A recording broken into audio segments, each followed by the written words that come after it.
السلام علیکم فرینڈس، امید ہے کہ آپ خیریت سے ہوں گے۔ جیسا کہ آپ میں سے اکثر لوگ جانتے ہیں کہ میں خود ایک ٹیچر ہوں اور مجھ سے جڑے بہت سے لوگ بھی اسی باعزت پروفیشن سے جڑے ہوئے ہیں،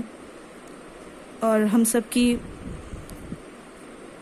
پریفرنس اس چیز میں ہے کہ ہم سے سیکھنے والے کچھ ایسا سیکھ سکیں جو ان کی زندگی میں آگے آنے والے دور میں ان کے لیے مددگار ثابت ہو۔ اور اسی چیز کے لیے ہم لوگ ریگولر کوشاں بھی رہتے ہیں کہ ہم اپنے بچوں کو کچھ ایسا سکھا سکیں جو ان کے سلیبس سے بڑھ کر ان کی اصل زندگی میں ان کی ہیلپ کرنے والا ہو۔ اسی ضمن میں ایک قصہ ابھی چند دن پہلے میری نظروں سے گزرا، جسے میں آپ لوگوں کے سامنے سنانا چاہتی ہوں، کہ جس کا موٹیو یہ ہے کہ اصل میں ایک ٹیچر کو کیسا ہونا چاہیے۔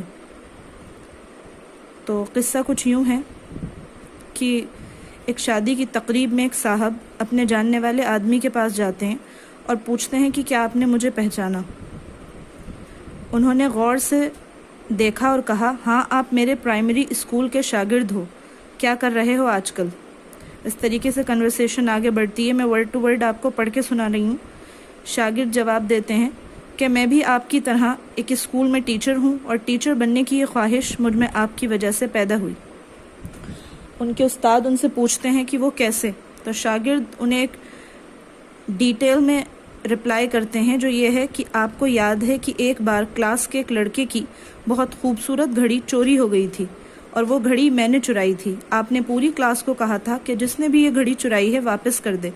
میں گھڑی واپس کرنا چاہتا تھا، لیکن شرمندگی سے بچنے کے لیے میں یہ جرأت نہیں کر پا رہا تھا۔ تو آپ نے اس وقت پوری کلاس کو دیوار کی طرف منہ کر کے آنکھیں بند کر کے کھڑے ہونے کا حکم دیا تھا، اور سب کی جیبوں کی تلاشی لی تھی، اور میری جیب سے گھڑی نکال کر بھی میرا نام لیے بغیر وہ گھڑی اس کے مالک کو دے دی، اور مجھے کبھی اس عمل پر شرمندہ بھی نہیں کیا۔ تو میں نے اسی دن یہ فیصلہ کیا تھا کہ میں بھی اپنی زندگی میں استاد بنوں گا۔ یہاں تک پھر بھی کچھ ایسی بات پڑھی میں نے، اور مجھے لگا کہ یہ اتنی زیادہ اپیلنگ نہیں ہے، لیکن اصل جو ٹیچر کا رپلائی اب آپ دیکھیں گے وہ ایسا ہے کہ وہ بہت ہی زیادہ دل کو چھو گیا، اور ایک دم لگا کہ ہاں، اگر ہم بھی ٹیچر ہیں تو ہمیں بھی اس حد تک سنسیئر ہونا چاہیے اپنے بچوں کے لیے، اپنی ڈیوٹی کے لیے۔ تو اس وقت ٹیچر کا جو رپلائی ہے وہ یہ ہے کہ استاد نے ان کو بتایا کہ بیٹا، اصل بات کچھ یوں تھی کہ تلاشی کے دوران میں نے بھی اپنی آنکھیں بند کر کے ہی تلاشی لی تھی، اور مجھے بھی آج ہی یہ بات پتہ چلی ہے کہ وہ گھڑی آپ نے چرائی تھی۔ یہ قصہ چھوٹا سا تھا، لیکن میرے لیے سوچو کہ اتنے سارے دروازے کھول گیا کہ کیا ہم ایسے استاد بن سکے ہیں اب تک، جو ہمارا عمل، ہمارے خود کے اعمال بچوں کو کچھ اچھا کرنے کی ترغیب دینے والے ہوں۔ ہم جس طریقے سے بچوں کو اکثر ان کی چھوٹی چھوٹی غلطیوں پر شرمندہ کر دیتے ہیں، جس طرح انہیں بچوں کے سامنے بالکل ڈانٹ دیتے ہیں یا پھر بالکل لیٹ ڈاؤن کر دیتے ہیں، تو یہ چیزیں ان کی زندگی میں ہماری ایک ایسی ہی اسکیچ ان کی نظروں میں بناتی جا رہی ہیں کہ وہ خود سے کبھی نہیں چاہیں گے کہ وہ ٹیچر بنے، کیونکہ وہ ایک ایسا ٹیچر نہیں بننا چاہیں گے جو بچوں کو ان کی غلطیوں پر شرمندہ کر رہا ہے، یا جو بچوں کا ساتھی بن کر نہیں پڑھا پا رہا ہے۔ تو آپ لوگوں سے اس ویڈیو کے ذریعے میرا میسج یہی ہے کہ آپ میں سے جو بھی اس پروفیشن سے جڑے ہوئے ہیں، اپنے کو اب سے بہتر بنانے کی کوشش کیجیے۔ ٹیچرز کے اوپر پوری قوم کی، ملت کی ایک ذمہ داری عائد ہوتی ہے،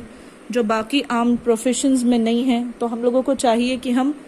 اب سے بہت بہتر بننے کی کوشش کریں۔ اللہ تعالیٰ سے دعا ہے کہ اللہ تعالیٰ اس کام میں ہم لوگوں کی ہیلپ کرے، اور ہمیں بہت ہی بچوں کا ایک ایسا ٹیچر بنا دے جو بچوں کو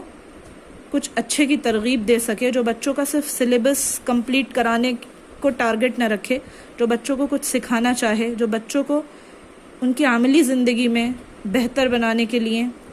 کوشش میں لگا رہے، جو بچوں کے لیے ایسے ہی سوچے جیسے اس کے پیرنٹ سوچتے ہیں۔ تو یہ ساری میری سوچ تھیں جن کو میں پہلی بار آپ لوگوں سے شیئر کر رہی ہوں۔